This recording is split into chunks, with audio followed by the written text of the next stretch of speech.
All right, so you guys survived. Congratulations. Almost over. 2 left. Did you bring the snacks? I did bring snacks. Yeah. All right, I lied. Coupons, There's water, wine, there's great lemons for out there. compassion. There's a lot of snacks. Well, bring the energy to close All right, today. fine. We'll do it. Amazing. Yeah. All right. Welcome, everybody. Thanks for staying with us. Definitely. Yeah, cool. I am a huge, Jason and I had a chance to catch up before. I'm a huge 100 Flowers fan, loyalist, all of those things. So I'm super excited. I've actually been like 20 years ago, and I got a floral arranging class. I don't know if you guys are still offering those to visitors. Yeah, definitely. Super. Yeah, we bought a brand called Alice. So I don't know if anybody knows, but we have 17 brands in the portfolio. Alice's Table is a brand that we acquired maybe about 1.5 years ago, and they do virtual classes, but we have all sorts of kits. So you could buy your flower arranging kit, get that delivered for any occasion, and then it comes with access to videos and a hosted lesson as far as how to arrange things. So yeah, we do that with charcuterie board making, with floral arrangements. We have a whole list of classes and kits that you can buy through the Alice Table offering. Amazing. I'll have to sign up for that for sure. So you talked about 17 brands. I don't know, looking around the room, different age groups here. 1-800 Flowers, storied history, storied past. Maybe you want to just start with sharing on the genesis of the company and what the evolution has been so far. Yeah, I mean, as you guys can guess, 1-800 in the name, probably a recent, right? Yeah, and in fact, at the time, having an 800 number was a good technological advancement. And then we really modernized when we threw the .com into that name, right? So it's been around. But it started back in 1976. Our founder Jim McCann started as a floral shop in New York City. And then it slowly started moving on from there after acquiring a couple of other floral shops. And then the 1-800 number really allowed the company to take off. So since then, it did a deal as one of the first retailers on AOL. And that's when we launched the .com name. We've been trying to be a pioneer of innovation and technology ever since. With that journey, we started acquiring brands to round out what we would call a gifting portfolio. So that's where we started acquiring Harry & David was one of our larger acquisitions. I'm not sure if you guys are familiar with that brand, but they're based in Oregon. They have pear orchards, peach orchards. It's an amazing brand. Huge fan. Yeah, it is very cool. If you haven't checked it out, please do. We acquired Cheryl's Cookies, Sherry's Berries, Personalization Mall, which is in Chicago. So there's a lot of companies under the umbrella now, and it's still named 1-800 Flowers from an enterprise level, but obviously it's a combination of all of those brands, and trying to integrate those brands as initially a gifting platform. We'll talk later what we're evolving to, but that was sort of the key. So whether it's everyday gifts like birthday or special occasions versus holidays, so Mother's Day, Christmas, Valentine's Day, Easter. There's no rest for the weary in our company. It's like there's always a holiday, there's always an occasion going on. So we're always on 24/7. March Madness gifting. March Madness gifting, huge. If you guys want to come up with any other ideas, we're certainly open to that gifting market. But also in the B2B space too, which we could talk about. Yeah, absolutely. I remember in the 80s, the McCanns did all of the advertising on TV. Anybody? Remember those? No. I'm Yes. one. There's like, we got one. And I worked at McCann Erickson in like 1993, and it was Jim McCann picked McCann Erickson. It was like an easy fit. Yeah, exactly. It worked really well. All the McCanns together. Yes, a lot of Yeah. McCanns. I totally remember that. Yeah. That's great. So you talked about a ton of brands, a ton of my favorite. How are you thinking about creating value across the brands? 17 brands is like, even for, you think about like a Williams-Sonoma, a Gap, there's like others, and they're dealing with like 6 brands, you're dealing with 17 brands. So how do you think about? Yeah, there's slackers. Yeah. I think first and foremost, I think it's a couple things. One, you have to create a larger enterprise vision, and you have to get everybody in your organization to buy into that. So whether you're managing 1 brand, 2 brands, up to 17, even more, if they're not on board with the greater vision, I think it creates a lot of issues and a lot of cultural differences, and probably too many for your enterprise to really go from the equation. With merger and acquisitions, 1 + 1 = 3. Right, that's you're acquiring these companies because there's a greater good that you think you can accomplish by acquiring them. So, first and foremost, we had to establish a centralized culture and a centralized goal. So for us, it's creating this vision that we're more than a gifting platform. We have to go beyond the transaction, because Amazon, Etsy, those companies, they've already got the transactional piece down. So if we don't go beyond that, we're going to be in some trouble. So as we kind of, understand our DNA on relationships and how do we start to put ourselves in the middle and help customers with more and better relationships, that's the North Star, that's where we're going.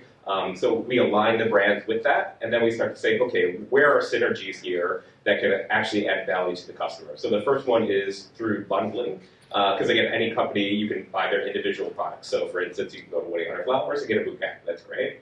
If you want to add a bottle of wine, well, Harry and David has really great wine that's grown in the Rogue Valley in the Northeast.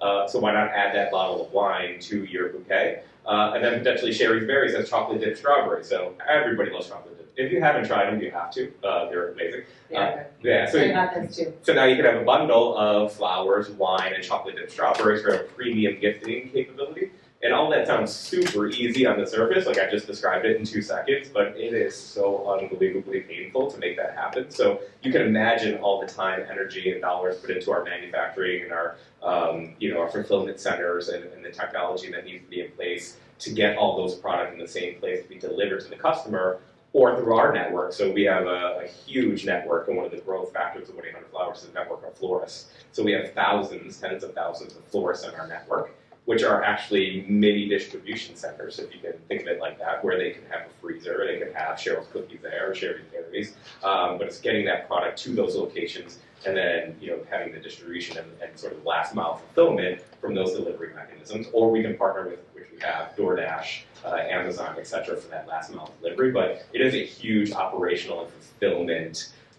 problem that we had to help solve over the past 5 years with a lot of talent and a lot of technology and a lot of dollars that go into it. So that's first and foremost how we start to get the benefit of all these individual brands. And then lastly, we layered on top of that a loyalty program, which then allows the consumer to bring this to life, where you can buy across our portfolio of brands and get free shipping for a minimum fee. So we have $19.99 to $29.99, depending on the promotion that we're running, but you buy into that loyalty program, and that's free shipping across all of our family of brands. So if you wanted to get these are really great English muffins from Wolferman's Bakery, and you wanted to buy that for your father, you could do that with free shipping, and then you can buy your mom a bouquet of flowers and send that free shipping, and then you can buy a birthday gift for a friend. So it's a way to bring value across the portfolio for the consumer. So getting all that fulfillment, all that technology in place, and then giving that value back to the consumer has been the way that we've unlocked the growth across the portfolio. Awesome. I'm a gifting member as well. What do you generally see with the Passport program in terms of what that market is versus the general, flower purchase, etc.? Any trends you can share related to? Yeah, it unlocks a lot of growth. So I think you guys probably heard, if you heard a lot of these other conversations, like loyalty is a very key initiative that many brands, including ours, are leading into quite a bit. So we have over 1 million people into this loyalty program, and you just start to see exponential growth of their performance, their LTV, order frequency. Because again, once you unlock that free shipping, you want to use it, and we have a lot of occasions to really bring that to life. So for us, again, it's a lot of education, right? It's education. Hey, we have all these brands, we have all these offerings. So it's education around, hey, don't you know that you have like 4 birthdays coming up over the next 2 months that you need to buy gifts for? You get free shipping for all of those. And we really specialize in that long distance gifting. They're usually not buying for somebody in the same household, but somebody who lives in a different zip code. So I think bring that education factor to life has really unlocked a lot of value for the consumer. Awesome. I'm a heavy gifter. I feel like it's a lot of probably. I've not got many gifts. It's probably a lot of work on it. I'll send you. Let's just point it out. Not one gift. All right. I'm assuming the Passport program's largely aimed at the heavy gifter, mom, grandma, etc., who are in there. But obviously, corporate gifting's a huge thing as well. Can you share a little bit about the B2B strategy and how you think about that? Yeah, definitely. So, I think there's 2 different areas of B2B gifting, and we've acquired a company called Smart Gift. So that powers the technology maybe some of you have seen, where you don't necessarily even send a gift, but you send a predetermined amount for a gift, and then a customer can click on it and then pick the gift that they want to. So if you think about our 17 brands and all the gift potentials that go across our brand, that's an awesome way to get a window into that and say, hey, you have $25 to spend on these, 150 gifts from the enterprise. So there's gifting from a holiday perspective, and again, Harry and David pairs are really a big Christmas holiday gift, so we get a lot of that on the B2B side. But then there's also rewards, so things like a $5 gift card that you can buy to reward your employees. So not only holiday gifting, but reward gifting, and say, hey, you did a great job on this project. I'd love to give you this $5 gift card on the company. Thank you for your time. And that goes a long way, right? It's those little gestures. And again, that's the DNA of our company is about these gestures to express and connect with whether it's your employee or whatever relationship that you're managing in your personal life. We offer that. So our platform, you can do these gestures, you can do reward program, or you can do holiday.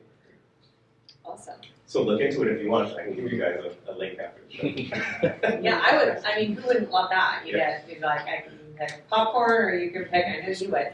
Flowers or fruit, etc. I'm all in. So loyalty is obviously a huge theme in retail overall across a number of different reasons and drivers on it. Let's talk a little bit about some of the elephant in the room as well, which is like marketplaces. Again, be that Etsy, Amazon, Temu, Shein, Shimu, etc. That's another thing, right? How do you think about your strategy and the intentionality that you want to take in contrast to where the marketplace ecosystem is going? Yeah, definitely. I do think first and foremost there is a quality opportunity there. So I think again, as sort of these larger marketplaces, there's two things that usually hit you from a pain point standpoint. You guys can probably give this better than I can, but first is you don't know what quality you're going to get. So that is one. And two, you don't know about the timing of the delivery of that particular product, right? So I think somebody earlier today said that they ordered something for the holiday and it came like January 7th or whatever when they were backing things up. So I laughed. I was like, that's great. So what we're doing is we're putting in that infrastructure for same day, next day delivery, and whether that's our fulfillment or through our partnerships that I talked about earlier. So there's going to be a quality aspect of the vendors that are adding to our ecosystem as well as sort of that delivery expectation. So that's hopefully how we're going to try and combat some of these larger marketplaces. But that goes with Amazon too. I mean, again, there's always a question of quality from any of these. You don't know where the store is from, right? It's got these funky names. You're trying to look at the ratings that are, juiced, if you will, for lack of a better term, through whatever means to get higher ratings, so you don't even know what to trust anymore. So for us to be a trusted source of quality gifting, I think is going to separate us from the pack. So we are adding a lot of vendors. So at 1-800flowers.com, show of hands how many people think we sell more than flowers on that site currently without me leaving that. Shut me and you. But yeah, we do. So we sell, spa gifts. We sell scented candles. We sell pinatas. I mean, just to give you a sense of. So we have a lot of things that we sell that you wouldn't normally think of.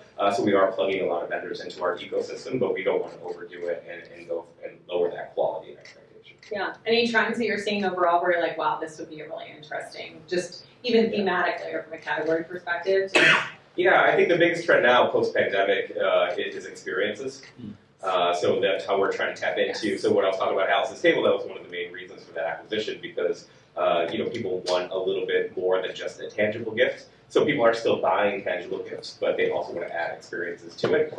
So we're looking at a lot of different opportunities to add experience capabilities. And the classes, I think, are a quick lean in for us, but there are a lot of other experience classes that we're looking into. And also, from a younger generation standpoint, people are shifting the behavior of gift giving. Younger audiences or younger customers tend to buy more frequent gifts at lower price points, whereas older demographics buy less frequently but at higher price points. So, looking at millennial and younger, they're gifting 5 to 10 times per year, but the monetary value of that gift is much smaller. So we're trying to balance our strategy between that higher quality premium offering and then the lower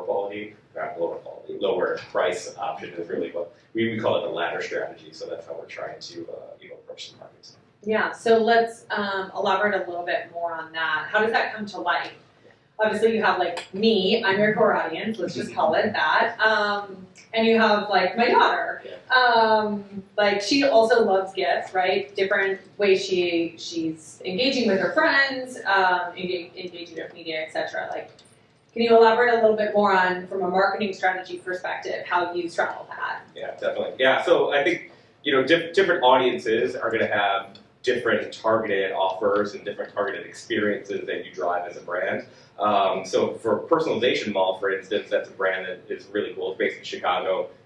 Life personalized is its slogan, so you can personalize all sorts of items. What we're finding younger audiences, they love keychains, cell phone cases, again, these lower cost, but personalized. They want a personalized experience, they want personalized items. So that would be more of like an onboarding experience to a new customer at a certain generation or a certain age. You'll see more of those products delivered for it. So technology-wise, getting that personalization engine and getting some initial signals from the consumer or asking them some survey questions at the beginning of the process to understand what buckets we're going to put them in and let the personalization engine take over, you could get a totally different experience than what your daughter is going to kind of see. And it also depends, again, if you're there from a birthday perspective or a holiday perspective. We have a whole set of reminder programs and emails, so we know that it's your daughter's birthday coming up next month.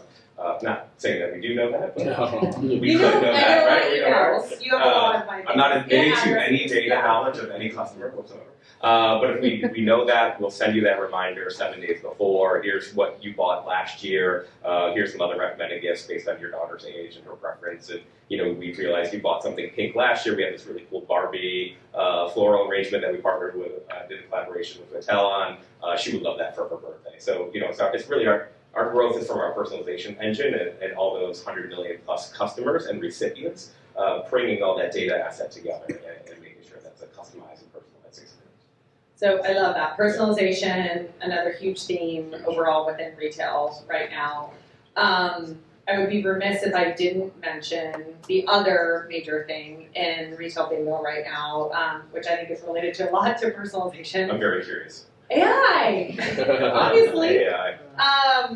How do you? The AI drink you gave us. Right. Yeah, we made it a while before we got to that. We did. But it is part and parcel of personalization, and like you said, a lot of the generational expectations related to that. How are you as a company thinking about AI and the highest and best use case at this point in time, and how are you thinking about that in the future as well? So I haven't thought about it to this conference, but I'm just kidding. It's definitely been top of mind. I think breaking it out two ways that we're focusing on. One is operational efficiencies. So I think AI does allow us to do a lot of things much more efficiently as well as much faster than we have in the past. So looking at those opportunities, whether it's data anomalies or understanding dips in conversion across the different brand portfolios, being able to understand, if there's latency in our customers' experience, again, I can really bring that to the forefront. In addition to writing SEO copy and doing some of these other things that we need to do on a daily basis to keep our business functioning. And then the flip side of that is growth. So how can we use AI to power growth? And that comes from a consumer-facing perspective. So last year, we launched a couple of consumer-facing experiences, one called the Momverse, where you can go in and type in 3 things about your mom, and this ChatGPT-powered interface will produce a poem or a song for your mom based on those inputs. Super successful. People loved it. Got a lot of pickup on that. We then did Dad Joke GPT. So you take 3 of the favorite things from your dad, and it will generate a joke. And then you can put that, you can copy and paste it, text it, put it in a greeting card. Yeah, go Dad Dad jokes, Joke. all the dads in the room. Yeah, so we did you actually wrote more than ChatGPT, so thank you. Appreciate it. But yeah, so it's these free opportunities to use AI, but engage, again, with a consumer that is in your DNA. Like, you can't go outside of your DNA and expect AI to generate any sort of outside of the box opportunities for growth. You really have to lean into it and say, how does this support what we're trying to do as an organization, and how does this solve customer problems?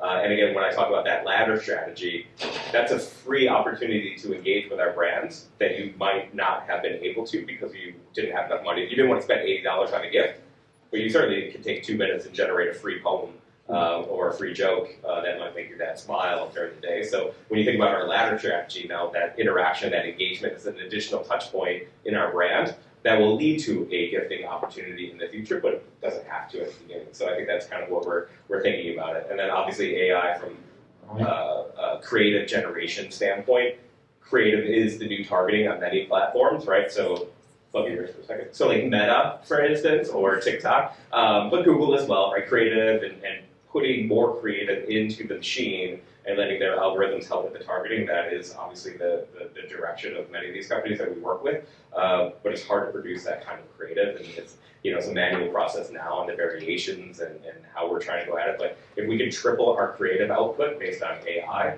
fantastic. There is a fine line, obviously. It's like, an AI-generated bouquet versus what was shot. So there is, it's a dangerous proposition. So you want to keep brand integrity in hand. But the way we're approaching that is, okay, if we have a creative and we just want 5 variations of that creative, AI can certainly handle that. We feel good about the quality control there.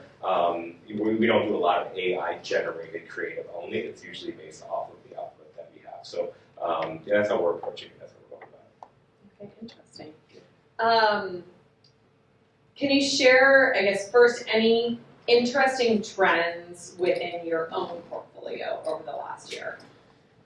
Wow. All right. There's a lot of trends. Again, I think the younger generation and their gift-giving capabilities and their spend is actually really good and positive. I think chocolates, sweets, confections, I think that's on the rise. So yeah. So for chocolate in. Yeah, Valentine's Day, we have Simply Chocolate, which is a brand in our portfolio. So being able to not only partner with brands like Godiva and Ghirardelli and others to get chocolate out there, but then have that bundling capability where you can bundle the chocolates with flowers, and again, utilizing our core asset, which is going across those 17 brands and adding value. So we see product level like that. Big customization is still really big. We had these flowers and vibes offering that we had on One Again Flowers. So again, it's like whatever vibe you want to send to somebody, you want to send a positive vibe, they're bright yellow, orange, we got so you're picking the vibe first, and then it tells you the flowers that match that. Yeah, so it's really getting in touch. I mean, horoscopes and getting in touch with that spiritual side, I think, has been interesting too. So it's tapping into different cultural opportunities and bringing that into product development. I think has been a really good trend. We've been able to capitalize again with our infrastructure in place to be able to do that, bring it to market. Awesome. Yeah, and collaborations too. I think I mentioned Mattel. So working, launching the Barbie, we did a Hunger Games collaboration where we sent, white roses, that was in the movie. So we've been doing a lot of good collaborations that I think have paid off pretty well. And you've heard from other folks today and yesterday, tapping into that cultural phenomenon, especially with millennials and, younger, is super important for us growing forward. Yeah. What's some of the hardest, managing 17 brands, what's some of the hardest part with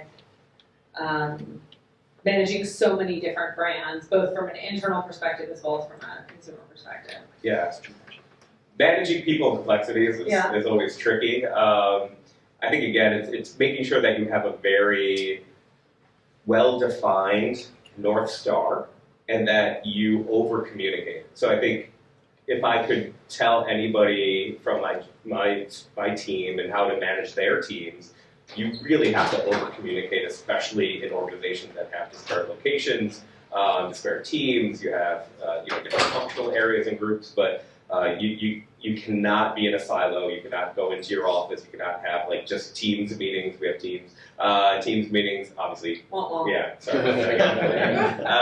Apologize. But again, once you give me gifts, I will get on to Google Meet. But you really need to get out there. Each of our facilities now has signage that has our core mission statement, and what we've broken into is key values for the company. So giving is the gift. To inspire is our superpower. Easy, engaging, and enjoyable.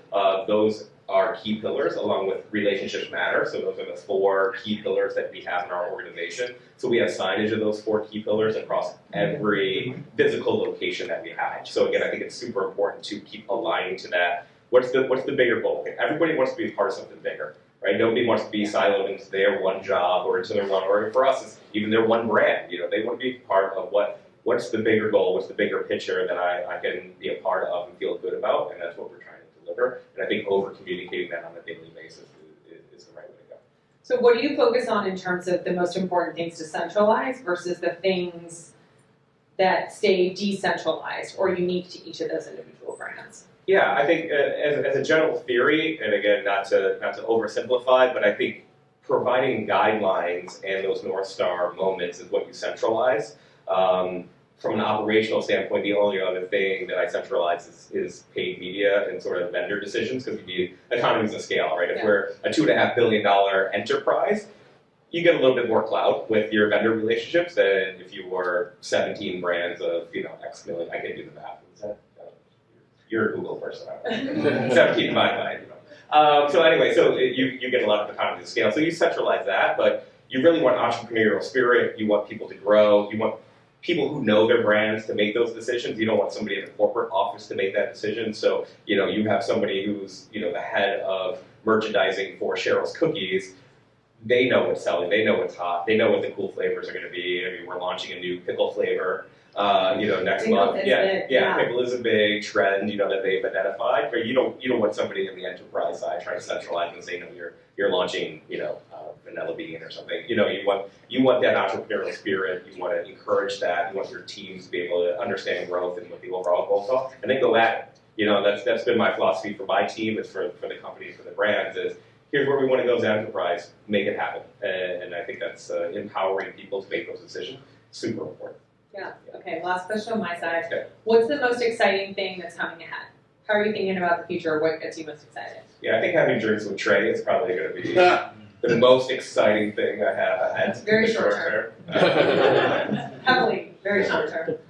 Yeah, but I think in general, I think there is a greater good. I think that our ability to help people manage relationships, have better relationships. I think it's a goal we're all going to have. I think we're becoming a lot more human in a sense that AI and other technologies and other things are making life depersonalized.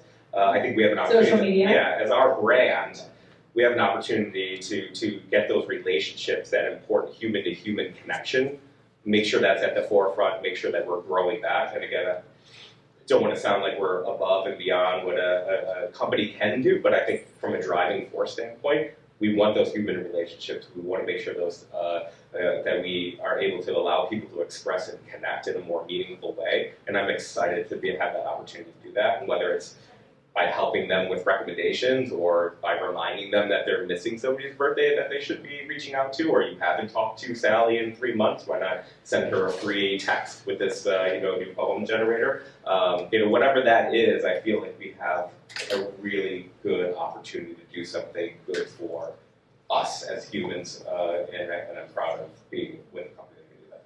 I agree. I love sending little things, and I think everyone probably enjoys receiving all of those little things. Maybe we need to all bring it to our front of our consciousness about being the givers on that stuff. Giving is the gift. Yeah, I agree. Yeah. Super. Thank you, Jason. Thank you.